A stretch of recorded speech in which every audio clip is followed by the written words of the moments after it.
goes by 8 steps, and we'll be talking about each of them. But first of all, just to give you an overview, we will first have the first one, project request. This is how we should present our idea based on a problem-solving perspective.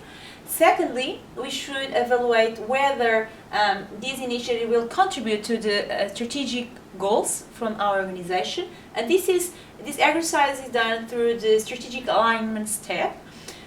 Following this step, we have the benefits estimation. And this is the most critical step, I would say, from this methodology. This is where we actually want to work with business research methods, with a scientific management process, so we can actually estimate based on evidences and not based in expectations or desires, which is sometimes the reality in some organizations, and on the investment decision-making process. Afterwards, we have the cost estimation, where we actually should be able to estimate how much this initiative will cost us, and we may be talking about the first initial investment, or also the new operational costs that will come from this new project that otherwise wouldn't exist.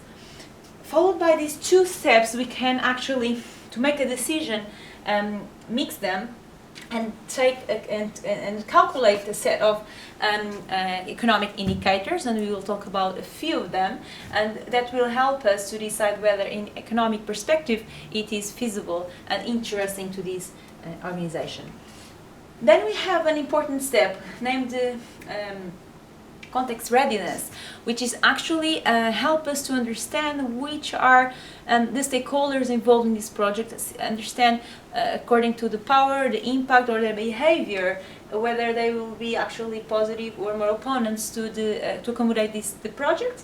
Because we might have a very interesting project, but if we actually don't have the buy-in of the main stakeholders, it could be a failure, in fact.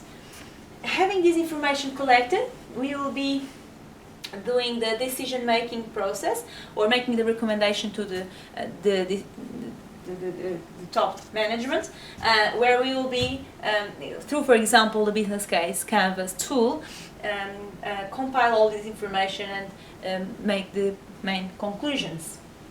Last but not least, we have the benefits measurement step, which means that if we have decided on the step number 7 that we want to go ahead and do this investment, then we have to commit that after the project is implemented, we will actually measure whether these metrics and these benefits we have identified are actually happening, and evaluate possible deviations, understand why they are happening, as well as also making a lessons learned process.